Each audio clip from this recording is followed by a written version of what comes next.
11년 전의 바로 이 시점이 생생합니다. 그때 북한군이 연평도를 포격을 했습니다. 휴전 이후 처음입니다. 군인과 싸운 게 아니라 민간인 지역을 포격을 했습니다. 그런데 텔레비전을 보고 있는데 갑자기 이런 자막이 나왔습니다. 이명박 대통령 확전 자제하라. 확전 자제하라고요? 지금 막 두드리기 맞고 있는데 보복을 해도 지금 모자랄 판인데 확전 자제하라고? 그게 너무나 국민들을 실망시켰습니다. 이게 도대체 무슨 말이냐? 그 확전 자제란 말이 바로 이명박 대통령을 정치적으로 몰락시킨 하나의 키워드가 되었습니다. 이명박 대통령은 아주 강한 입장에서 대통령 직무를 시작을 했습니다. 압도적으로 이겼습니다. 그리고 2008년 국회의원 선거에서도 거의 여당이, 당시 한나라당이 3분의 2 의석에 가까운 의석을 차지를 했습니다. 그러다가 그해 봄에 5월부터 시작된 광우병 촛불 난동입니까? 광우병 난동의 기가 끊겼습니다. 그리고 2010년 3월 26일 천안함 폭침에 대한 대응도 정치적 대응에 실패했습니다. 그 다음에 그해 6월 지방선거에서 전쟁과 평화냐, 이 야당의 프레임에 넘어가서 졌습니다. 사실은 졌어요. 그러다가 11월 23일 휴전 이후의 가장 심각한 도발이 있었는데 이명박 대통령이 제대로 대응하지 못했습니다. 제대로 대응한다는 건 뭐냐? 당연히 우리를 포격한 북한의 기지를 우리 항공기로, 전투기로 폭격을 해가지고 박살을 냈어야죠. 이런 경우에는 정말 10배, 100배의 응징을 했어야 됩니다. 그런데 뭐 교전수칙 운운하면서 대응사격하는 걸로 끝나버렸습니다. 물론 대응사격을 해가지고 적도 피해를 봤을 것이라고 생각하지만 그것은 뭐 알 수가 없으니까 우리가 당한 것만 부각이 되면서 정치적으로 이명박 대통령은 비겁한 사람, 그때 김태형 국방장관이 있었는데 국방장관 합참의장의 비겁한 대응, 이렇게 함으로써 결정적인 기회를 놓쳤습니다. 그때 북한에 대해서 보복을 하면서 천안함 폭침까지 합산을 해가지고 강력한 보복을 하면서 동시에 국내에서 천안함 폭침이 북한 소용이 아니라는 이런 선동을 하는 종북 세력 단속에 나섰더라면은 아마도 한국에서 이 친북 좌익 세력의 뿌리를 뽑는 계기를 마련할 수 있었을 것이고, 그렇게 됐더라면은 이명박 전 대통령이 지금 감옥에 갈 일도 없었지 않나 하는 생각이 듭니다. 그러면 우선 팩트 파인딩, 사실 확인을 위해서 어떻게 그런 일이 벌어졌느냐, 어떻게 확전 자제란 말이 나왔느냐. 이명박 대통령이 쓴 회고록이 있습니다. 대통령의 시간이란 책입니다. 2015년에 나왔어요. 아주 두 권의 책입니다. 여기서 그 대목을 제가 찾아서 한번 소개를 해드리겠습니다. 이명박 대통령이 직접 쓴 거니까 이것은 굉장히 고급 정보입니다. 이렇게 쓰고 있습니다. 2010년입니다. 2010년 11월 23일 북한은 연평도의 우리 해병대 기지와 민간인 마을에 해안포와 곡사포로 추정되는 포탄을 발사했다. 나는 이 보고를 접하고 즉각 긴급 안보관계 장관회의를 소집했다. 상황실로 향하면서 머릿속이 복잡했다. 6.25 이후 그때까지 남한의 본토가 공격받은 전례가 없었다. 북한이 전면전을 일으키는 것인가 하는 생각도 들었다. 그러나 북한 정권이 무너질 것을 각오하고 전면전을 일으킬 용기는 없다고 생각되었다. 중국조차 그런 상황을 수용하지 않을 것이다. 결국 기습 공격이라 생각하고 대응 방안을 고민하며 상황실에 도착했다. 상황실에서는 현장의 상황이 화면으로 중계되고 있었다. 마을이 폭격을 당하고 민간인 사상자까지 발생했다는 소식에 참담한 심정을 금할 수 없었다. 참담한 심정이요? 이때는 화가 나야죠. 화가 나서 견딜 수 없었다라고 해야죠. 대책 논의를 계속하고 있는데 김태형 국방부 장관이 보이지 않았다. 어떻게 된 일인가 알아보라 했더니 국회에서 답변하느라 오지 못한다고 했다. 전쟁에 준하는 비상사태였다. 상황을 주도해야 할 국방부 장관이 국회 질의 때문에 긴급 안보관계장관회의에 참석하지 못한다는 것은 있을 수 없는 일이었다. 평소 우리 군이 갖고 있던 안보의식에 대해 의심하지 않을 수 없었다. 나는 국회에 양해를 구하고 당장 오라고 지시했다. 연평도 포격에 대한 대응을 논의하던 중 김두우 기획관리실장이 뛰어들어오더니 임태희 대통령 실장에게 귀옛말을 하는 게 들렸다. 지금 TV에서 연평도 포격에 대한 대통령 초기 메시지로 확전 자제 보도가 나가고 있습니다. 우리 영토가 침공당했는데 대통령의 첫 메시지가 이렇게 나가면 안 됩니다. 임 실장은 바로 내 앞자리에 앉아 있었다. 당시 안보관계 장관 회의에서는 북한의 소행에 대한 단호한 응징이 논의되고 있었다. 비행기를 띄워 북한의 도발 원점을 포격하는 방안도 논의 중이었다. 상황실 TV를 보니 실제로 그런 엉뚱한 보도가 자막으로 나오고 있었다. 황당한 생각에 나도 모르게 목소리가 높아졌다. 어디서 저런 소리가 나온 거죠? 하지도 않은 이야기가 왜 뉴스에 나와요? 누가 저런 말을 언론에 했어요? 지금 우리 민간인이 폭격당했는데 확전을 걱정할 상황이에요. 알고 보니 언론의 브리핑 요구가 빗발치는 상황에서 회의에 참석한 한 인사의 사견이 잘못 전달되어 언론에 나간 것이었다. 사소한 일이 이런 식으로 커집니다. 그러니까 앞으로 대통령이 될 사람이 이 안보 관리, 특히 긴박하게 진행되는 안보 상황을 어떻게 관리해야 되는 데 대한 좋은 경고 자료입니다. 이거는 이어서 계속 소개를 해드렸습니다. 나는 즉시 언론 보도가 시정될 수 있도록 조치를 취하라고 지시했다. 그러나 한 번 잘못 나간 보도는 쉽게 고쳐지지 않았다. 이후 확전 자제 보도는 큰 후유증을 낳았다. 이거 한번 보십시오. 결정적일 때 메시지가 잘못 나가면은 그 뒤에 완전히 이명박 대통령이 비겁한 사람으로 찍혀버렸다 이겁니다. 바로 그 순간의 선택이 평생을 좌우한다는 게 바로 이겁니다. 나중에 보니 군에서는 확전 자제라는 말을 전면전으로 확대되지 않도록 상황을 관리하라는 뜻으로 쓰고 있었다. 물론 한반도에 전면전이 발생하는 사태는 막아야 한다. 그러나 영토가 공격받는 상황에서 국군 통수권자인 대통령의 첫 메시지로는 부적절한 내용이었다.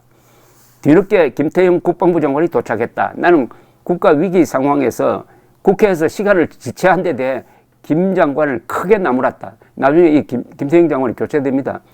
그러고는 김 장관에게 물었다. 북한이 200발을 쐈다는데 우리는 왜 80발만 쐈어요? 2배로 쏴도 부족할 판에 200발은 추정 수치이고 실제로 육지에 떨어진 것은 70에서 80발 정도로 판단됩니다. 그래서 교전 수칙에 따라 80발을 쏜 것입니다. 김 장관이 대답했다. 교전 수칙에는 북한의 도발 시 동일한 종류와 동일한 수량의 무기로 대응하도록 되어 있다고 했다. 우리 민간인이 포격당하는 상황에서도 교전 수칙에 따르려면 북한이 몇 발을 쐈는지 세고 있어야 할 판이었다. 이명박 대통령 처지도 제가 이해가 갑니다. 우리 군대가 이거 수비형 군대가 되고 관료형 군대가 되니까 얼마나 비겁한 교전 수칙을 가지고 있었는지 몇 발로 쐈는지 어떻게 압니까? 그거 세어보고 한참 있다가 거기에 맞춰서 쏘라는 이야기 아닙니까? 어떻게 이런 걸 교전 수칙으로 만들어 놓고 있었느냐 이겁니다. 이런 군대니까 요사이 미사일을 미사일로 부르지 못하는 아버지를 아버지라고 부르지 못하는 홍길동 군대가 되었다는 경멸을 당하는 거 아닙니까? 이명박 대통령도 문제지만은 그 밑에 있었던 당시에 군지휘부, 그것보다 훨씬 더 악화된 현재의 이 군지휘부. 답답했다. 전후 반세기가 지나는 동안 우리 군 본연의 자세가 느슨해진 것은 아닌지 걱정되었다. 물론 전쟁을 원하는 사람은 아무도 없다. 그러나 전쟁을 막기 위해서라도 도발에는 단호한 대응이 필요하다. 이대로는 안 된다고 생각했다. 바로 합동참모본부 지휘통제실로 갔다. 북한의 연평도 포격과 관련하여 브리핑을 들은 후 나는 한민국 합참의장에게 지시했다. 이번 도발은 대한민국 영토를 포격한 것입니다. 특히 민간인에게 무차별 공격을 했다는 점에서 중대 상황입니다. 아직 북한이 공격 태세를 갖추고 있는 상황입니다. 북한이 추가 도발을 해올 경우 우리 군은 육해공군 모두를 동원해 몇 배의 화력으로 응징하세요. 나는 다시 한번 확고한 대응을 강조했다. 평상시 우리는 교전 수칙을 잘 지켜야 합니다. 그러나 민간인에게 무차별 포격을 하는 상대에게는 분명히 다시 이야기하지만 우리 영토와 국민에 대한 공격에는 교전 수칙을 뛰어넘는 응징을 해야 합니다. 뭐 말을 잘했는데 추가 도발을 해올 경우 이렇게 하면 안 되죠. 이미 도발을 해온 부분에 대해서 공격을 해야지. 앞으로 도발 안 하면은 그냥 가만히 있으라는 이야기 아닙니까? 이명박 대통령도 이 지시 잘못한 겁니다. 한 의장은 2014년 6월 국방부 장관 후보자로 국회 청문회에 나가 당시 이 대통령은 민간인이 희생된 사건인 만큼 4~5배의 강력한 대응을 하라는 지침을 내렸다고 밝혔다. 북한의 연평도 공격으로 사망 2명, 중상 4명, 경상 12명 등 민간인을 포함한 총 18명의 사상자가 났다. 이날 우리의 대응 사격으로 북한은 우리보다 훨씬 많은 인명피해가 발생한 것으로 보인다.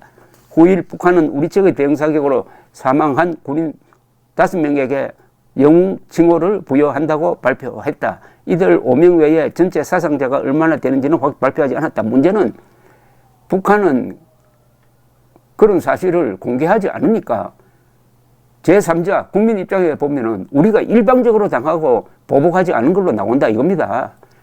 이게 정치의 영역이죠. 이게 선전선동에서 꼭 확인해야 될 부분이 바로 이겁니다. 국민들이 어떻게 인식하느냐는 겁니다. 어디가 실제로는 북한이 더 호되게 당했을 가능성도 있습니다. 그건 아무도 모른다 이거예요. 국민들이 어떻게 인식하느냐.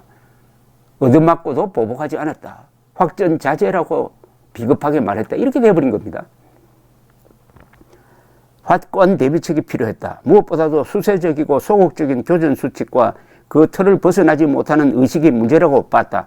나는 유엔군 사령부의 정전시 교전수칙을 개정하는 방안을 마련하도록 지시했다. 또한 국방부 장관을 교체하고 우리 군에도 북한의 도발에 대해 몇 배로 응징하겠다는 단호한 태세를 갖출 것을 당부했다. 대통령 직속 국방선진화 추진위원회 위원장 이상우 전 한림대 총장을 통해 우리 군의 유사시 긴급보고 체계, 지휘구조와 전투태세 등 개선점을 총체적으로 점검하고 대책을 마련하도록 했다. 그 이하 생략하겠습니다. 이제 여러분들 아시겠죠? 첫째, 우리 군이 대통령한테 건의를 안 했다는 거 아닙니까? 우리 군이 지금 전투기 띄워가지고 폭격하면은 박살을 낼 수 있습니다. 이거는 뭐 교전수칙 문제가 아니라 대통령이 결심하면은 이거는 주권적 자위적 행동이니까 국제법상 다 허용되고 미군과의 무슨 자그마한 그런 약속 그런 걸 초월하는 대통령의 주권 행사가 됩니다. 때립시다. 더구나 천안함 폭침으로 수십 명이 죽었을 때 우리가 보복을 못했는데 이번에 좋은 기회가 왔습니다. 이렇게 건의를 했었어야 되는 것 아닙니까? 그런데 군대 안 간 이명박 대통령이 개탄할 정도로 당시에 국방장관 합참이 이렇게 소극적이었다는 것 아닙니까? 대한민국 군대가 얼마나 이게 타락입니다. 타락. 아주 절절한 이야기입니다. 제가 처음 시작은 이명박 대통령 비판하면서 시작했지만 이거 읽고 보면은 이명박 대통령보다 당시에 군 지휘부가 더 문제였다. 근데 문제는 2011년에 그 군 지휘보다 한 몇 단계 더 정신이 망가져버린 세력이 지금 이 정권이고 거기에 아첨하고 굴종하는 사람들이 지금 군 지휘부를 형성하고 있다. 이거 아닙니까? 종전선언을 한다고 대통령이 돌아다니는데 우리 군에서는 아니 종전선언을 하려면은 국군포로 문제 해결해야 합니다라는 이야기도 하지 못하는 이런 군대. 미사일을 미사일이라고 부를 자유도 없는 도발을 도발이라고 부를 그건 용기도 아니지만은 용기도 없는 이 홍길동 군대가 되어버렸다 이겁니다. 홍길동 군대. 그러나 결국 책임은 군 통수권자 이명박 대통령이 져야 합니다. 이런 거는 당시에 화를 내야 합니다. 지도자는 화를 내야 할 때 화를 내지 않으면은 그런 기회를 놓치게 됩니다. 그 다음에는 칼자루를 잡았다가 칼날을 쥐게 됩니다. 이명박 대통령이 잘한 일 많습니다. 세계적 금융위기 때 한국이 가장 극복을 잘했습니다. 국제적 위상이 이명박 대통령 때 가장 높게 올라갔습니다. UNDP의 삶의 질 통계에서 한국이 12등 한 적도 있습니다. 그러나 그것은 경제 부분입니다. 안보 부분에서, 이념 부분에서 이렇게 약하게 대응하다가 결국 퇴임한 이후에 지금 적폐로 몰려가지고 지금 이 순간 감옥에 있습니다. 그때 폭격했어야 합니다. 폭격했으면은 아마 북한 쪽에서 어마어마한 피해를 봤을 겁니다. 그런데 피해보고 어떻게 할 겁니까? 한국에 대해서 도발할 수 있었겠어요? 그때는 핵무기가 실전 배치되기 전입니다. 한미일 동맹으로 딱 대응을 하면은 길을 꺾는 겁니다. 북한 노동당 정권은 언젠가는 길을 한번 꺾었어야 됩니다. 저건 한번 길을 꺾어가지고 북한 주민들 사이에서 이거 김정일, 김정은, 그때는 김정일이 살아있을 때인데 이거 허수아비구나, 골목대장이구나 하는 것을 보여주었어야 했습니다. 감사합니다.